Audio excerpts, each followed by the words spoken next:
Hi everyone, Victor Nuno here, the Fantasy Hockey Doctor and author of The Journey at Dobber Hockey. In this week's article, I'm previewing the 2026 NHL Draft from a fantasy perspective. The team over at Dobber Prospects does some excellent scouting work, and I recommend you go read their coverage. For this exercise, though, I want to zoom out and talk about the class as a whole from a fantasy lens. First, you've probably heard Gavin McKenna's name for years, and you might be surprised to see that his stock has slipped a bit. He's no longer the consensus number one pick, and there's a very real chance he does not go first overall in June in Buffalo.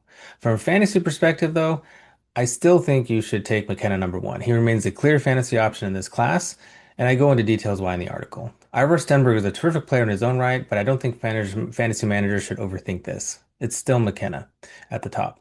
The other major takeaway from this draft is that it's shaping up to be great for defensemen. There are several high-end offensive defensemen and well-rounded blue liners available, similar to what we saw in drafts like 2018, 2022, and 2024. Drafts often have themes, and this one's very defense heavy. On the flip side, it's very weak for centers. You'll likely see some players rise because teams want centers or because they think they might be able to play center. We saw that last year. We see it every year. From a fantasy perspective, I'd strongly recommend tempering expectations there. There's really no elite center in this draft. At the top, the elite wingers, especially McKenna and Stenberg, are clearly in a tier of their own. After that, there's a deep group of appealing defensemen, and then the talent pool really drops off fairly quickly from a fantasy perspective.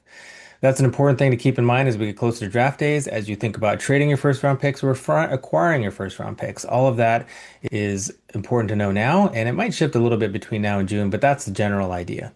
That's all for now. The Fantasy Hockey Doctor is out.